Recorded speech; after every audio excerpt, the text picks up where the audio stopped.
Hi friends, welcome back to our YouTube channel AMV Dream Education Lab and I hope you all are very well. So আমরা আজকে আলোচনা করব grammatical term নিয়ে। So টপিকটা হচ্ছে parallelism. So এই টপিকটা নিয়ে কিন্তু অনেকের অনেক রকম কনফিউশন থাকে। সো আজকের ক্লাসটা পুরোপুরি দেখলে, প্রথম থেকে শেষ পর্যন্ত দেখলে আমি আশা করব টোটাল কনফিউশন ক্লিয়ার হয়ে যাবে। আর এই টপিকটা থেকে কিন্তু বিভিন্ন এক্সামে কোয়েশ্চেন আসে, like WBCS, PSC, SSC, WB TET, CTET, বিভিন্ন এক্সামে কিন্তু কোয়েশ্চেন পাওয়া যায়। সো মানে এই টপিকটা কিন্তু ক্লিয়ার করা আমাদের অবশ্যই প্রয়োজন। অ্যান্ড অ্যাকর্ডিং টু মি ক্লাসটা কিন্তু ভেরি ভাইটাল, কারণ টপিকটাও ভেরি ভাইটাল। ওকে, সো আমরা আজকের ক্লাসটা একদম প্রথম থেকে শেষ পর্যন্ত দেখব, তাহলে আমাদের সমস্ত রকম কনফিউশন একটা ক্লাসেই পুরোটাই ক্লিয়ার হয়ে যাবে। ওকে, সো আমরা আজকের টপিকটা একটু নিয়ে আলোচনা করব। প্রথমেই আমরা যেটা জানবো সেটা হচ্ছে প্যারালালিজম শব্দের অর্থটা কি। প্যারালালিজম শব্দের অর্থ হচ্ছে সাদৃশ্য, সমান্তরালতা বা ব্যাকরণিক সমতা বা গ্রামাটিক্যাল ইকুয়ালিটি। ওকে, প্যারালালিজমকে আর আমরা কিভাবে বলতে পারি বা আর কি নামে আমরা প্যারালালিজমকে চিনি? প্যারালাল স্ট্রাকচার অথবা প্যারালাল কনস্ট্রাকশন, এই দুটো নামে কিন্তু আমরা প্যারালালিজমকে জানি। তো এবার আমরা জানবো প্যারালালিজম আসলে কাকে বলে, প্যারালালিজম জিনিসটা কি, এর ডেফিনেশনটা আমরা একটু জেনে নেব। প্যারালালিজম হচ্ছে এটি এমন একটা স্ট্রাকচার যেখানে কনজাংশনের আগে ও পরে সেম স্ট্রাকচার হয়। যেহেতু প্যারালালিজম শব্দের অর্থ আমরা কি জানলাম? সমান্তরালতা, সাদৃশ্যতা বা ব্যাকরণিক সমতা। অর্থাৎ প্যারালালিজম হচ্ছে এমন একটা স্ট্রাকচার যেখানে কনজাংশনের আগে ও পরে সেম স্ট্রাকচার হবে, সেম জিনিসটা হবে। অর্থাৎ তার আগে আমরা একটু জেনে নেব যে আসলে কনজাংশন কি আছে। আমরা সবাই জানি, তবুও আমি একটু লিখে নিয়েছি তোমাদের সুবিধার্থে। সো কনজাংশনগুলো হচ্ছে for, nor, and, but, or, then, as, dot dot as, so, dot dot as, not only but also, neither nor, either or, dot dot, comma, dot dot, and, dot dot, yet, so, এগুলো সবই কিন্তু conjunction. So এই কনজাংশনের আগে যদি noun বসে তাহলে তার পরেও নাউন বসবে। এর কনজাংশনের আগে যদি প্রোনাউন বসে তার পরেও প্রোনাউন বসবে। এর আগে যদি ভার্ব বসে তার পরেও ভার্ব বসবে। এর আগে যদি প্রিপোজিশন বসে তার পরেও প্রিপোজিশন বসবে। কনজাংশনের আগে যদি প্রোনাউনের সাবজেক্টিভ ফর্ম হয় পরেও সাবজেক্টিভ ফর্ম হবে। কনজাংশনের আগে যদি প্রোনাউনের অবজেক্টিভ ফর্ম হয় পরেও অবজেক্টিভ ফর্ম হবে। কনজাংশনের আগে যদি প্লুরাল ফর্ম হয় পরেও প্লুরাল ফর্ম হবে। সো এই জন্য একে বলা হয় প্যারালালিজম, অর্থাৎ সমতা। ওকে, তো এবার আমরা একটু জেনে নেব যে সাবজেক্টিভ ফর্ম, প্রোনাউনের সাবজেক্টিভ ফর্ম, অবজেক্টিভ ফর্ম আর পজিটিভ ফর্মগুলো কেমন হয় আসলে। আমি দুটো তিনটে উদাহরণ এখানে লিখে রেখেছি। সাবজেক্টিভ ফর্মে আই হলে অবজেক্টিভ ফর্ম হবে মি, পজিটিভ ফর্ম হবে মাই। সাবজেক্টিভ ফর্মে হি হলে অবজেক্টিভ ফর্ম হবে হিম আর পজিটিভ ফর্ম হবে হিজ। সাবজেক্টিভ ফর্ম শি হলে অবজেক্টিভ ফর্ম হবে হার, পজিটিভ ফর্ম হবে হার। তো এবার আমরা কয়েকটা এক্সাম্পল দেখে নেব এবং বিস্তারিতভাবে আলোচনা করব আর পুরো বিষয়টা ক্লিয়ার করে নেব। সো আজকের ক্লাসটা কিন্তু খুবই ভাইটাল, প্রথম থেকে শেষ পর্যন্ত দেখবে, তাহলে পুরো বিষয়টা ক্লিয়ার হয়ে যাবে।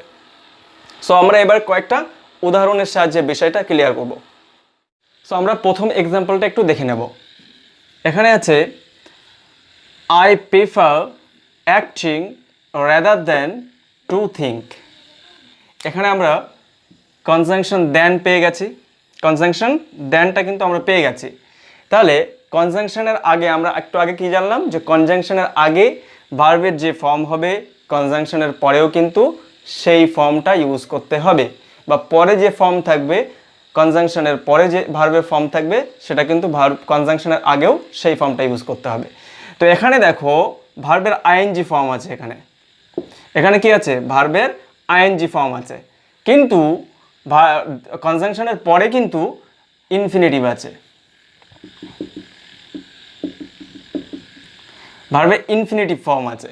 সো এটা কিন্তু প্যারালালিজমের রুলস অনুযায়ী স্ট্রাকচারটা ভুল আছে। তাহলে আমরা কি করতে পারি, হয় কনজাংশনের আগেরটাকে ইনফিনিটিভ করতে হবে, তাহলে ঠিক হবে, আর না হয় কনজাংশনের পরে যেটা ইনফিনিটিভ আছে ওটাকে আইএনজি ফর্মে কনভার্ট করতে হবে। তাহলে আমরা প্রথমে কি করতে পারি, প্রথমে কনজাংশনের পরেরটাকে টু থিঙ্কটাকে আমরা কি করতে পারি, থিঙ্কিং করতে পারি, থিঙ্কিং করতে পারি। তাহলে I prefer acting rather than thinking, তাহলে কিন্তু প্যারালালিজমের রুলস অনুযায়ী ঠিকঠাক আছে। অথবা আমরা এরকম করতে পারি, যেহেতু এখানে টু থিঙ্ক ছিল, তাহলে আমরা এরকম করতে পারতাম যে I prefer to act rather than to think, তাহলে সেটাও কিন্তু কারেক্ট হতো, যে কনজাংশনের আগে আমরা ইনফিনিটিভ ফর্ম ইউজ করেছি ভার্বের, পরেও কিন্তু ভার্বের ইনফিনিটিভ ফর্ম অলরেডি ছিল। ওকে, আমরা 2 নম্বর এক্সাম্পলটা দেখে নেব। I have pencil and eraser in my desk. এটা কি ঠিকঠাক আছে? এটা কিন্তু ঠিকঠাক নেই, কারণ দেখো আমি বলেছিলাম যে কনজাংশনের আগে যদি প্লুরাল ফর্ম থাকে তাহলে পরে প্লুরাল ফর্ম ইউজ করতে হবে, তাহলে কিন্তু সেটা প্যারালালিজমের রুলস অনুযায়ী ঠিকঠাক হবে, অন্যথায় হবে না। তাহলে এখানে I have pens plural form আছে, পেন্সিলস প্লুরাল ফর্মে আছে, আর কনজাংশন কি আছে অ্যান্ড, এর পরে যেটা আছে ইরেজার, এটা কিন্তু সিঙ্গুলার ফর্মে আছে। সো এটা যদি সিঙ্গুলার থাকে, হয় আমাদের কনজাংশন অ্যান্ড এর আগে সবগুলোই সিঙ্গুলার করতে হবে, অথবা কনজাংশনের পরে যেহেতু আগে সব প্লুরাল আছে সেই জন্য কিন্তু পরেরটাও আমাদের প্লুরাল করা লাগবে। তাহলে আমরা হয় এখানে ইরেজার্স করব, অথবা ইরেজার যেভাবে আছে ওইভাবে রেখে কনজাংশনের আগে আমরা সিঙ্গুলার ফর্ম পেন পেন্সিল এরকমটা করতে পারি। তাহলে আমরা কি করতে পারি, I have pen pencil and eraser in my desk, আমরা কি করব, প্লুরাল ফর্মগুলো উঠিয়ে দেব, তাহলে আমরা সঠিকটা পাবো। অথবা আমরা এখানে প্লুরাল রাখবো, এখানে প্লুরাল রাখবো, I have pens pencil and erasers, এখানেও কিন্তু প্লুরাল করব, ইরেজার্স ইন মাই ডেস্ক। তো 3 নম্বর এক্সাম্পলটা আমরা দেখে নেব। Two touch all the questions is more important than finishing the test. এখানেও কিন্তু প্যারালালিজমের রুলস অনুযায়ী সেন্টেন্সটা কিন্তু ঠিকঠাকভাবে কনস্ট্রাক্ট করা হয়নি, কারণ দেখো এখানে তুলনা করা হচ্ছে টাচের সাথে ফিনিশের, অর্থাৎ কোয়েশ্চেন স্পর্শ করা আর কোয়েশ্চেন শেষ করা, এই দুটোর মধ্যে কিন্তু তুলনা করা হচ্ছে। তাহলে দেখো টু টাচ, আর এখানে দেখো কনজাংশন কি আছে দেন, তাহলে কনজাংশনের আগে যে ফর্ম হবে কনজাংশনের পরেও ভার্বের সেই ফর্ম হতে হবে। তাহলে এখানে টু টাচ এটা কিন্তু ইনফিনিটিভ ফর্মে আছে, কিন্তু ফিনিশিং এটা কিন্তু আইএনজি ফর্মে আছে, তাহলে এটা কিন্তু ঠিকঠাক নেই। তাহলে আমাদের কি করতে হবে, হয় কনজাংশন দেনের আগের ভার্বটাকে আমাদের আইএনজি ফর্মে কনভার্ট করতে হবে, অথবা দেনের পরে যে আইএনজি ফর্মের ভার্বটা আছে ওটাকে আমাদের ইনফিনিটিভ করতে হবে, তাহলে কিন্তু আমাদের সেন্টেন্সটা ঠিকঠাক হবে। তাহলে আমরা এখানে কি করতে পারি, to touch all the question is more important than to finish the test. To finish the, এখানে ফিনিশিংয়ের পরিবর্তে আমরা কি করতে পারি, টু ফিনিশ। ওকে, অথবা আমরা এরকমটা করতে পারি, টাচিং অল দ্য কোয়েশ্চেন, এখানে টু টাচের পরিবর্তে আমরা কি করতে পারি,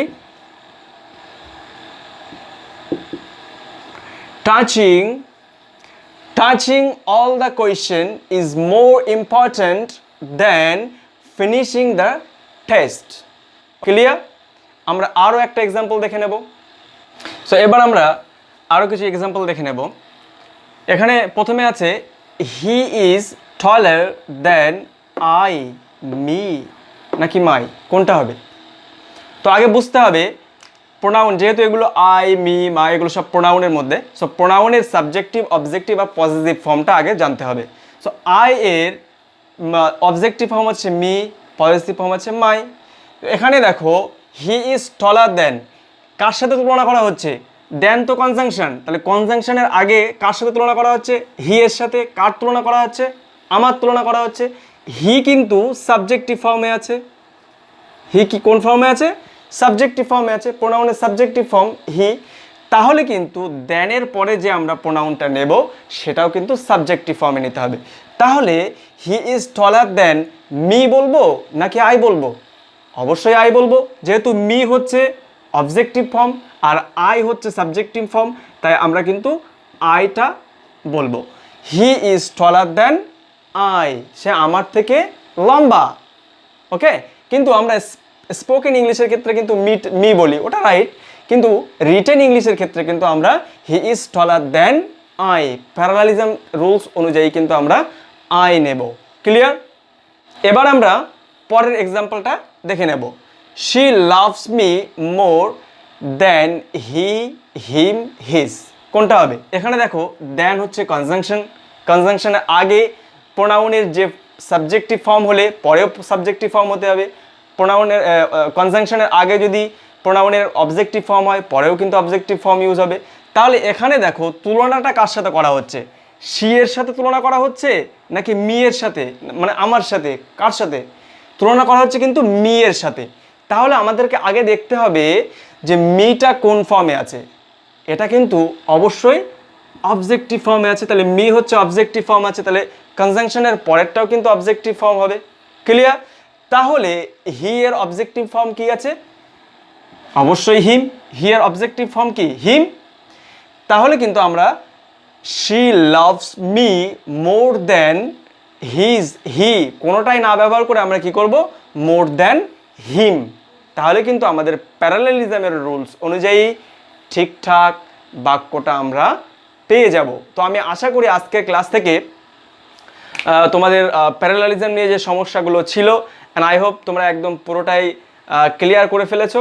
আরও যদি কোনো কনফিউশন থেকে থাকে তাহলে কিন্তু অবশ্যই কমেন্ট সেকশনে কমেন্ট করে জানাতে ভুলবে না, অ্যান্ড লাইক, কমেন্ট, শেয়ার করে আমাদের সাথে থাকবে এবং ভালো থাকবে। টাটা।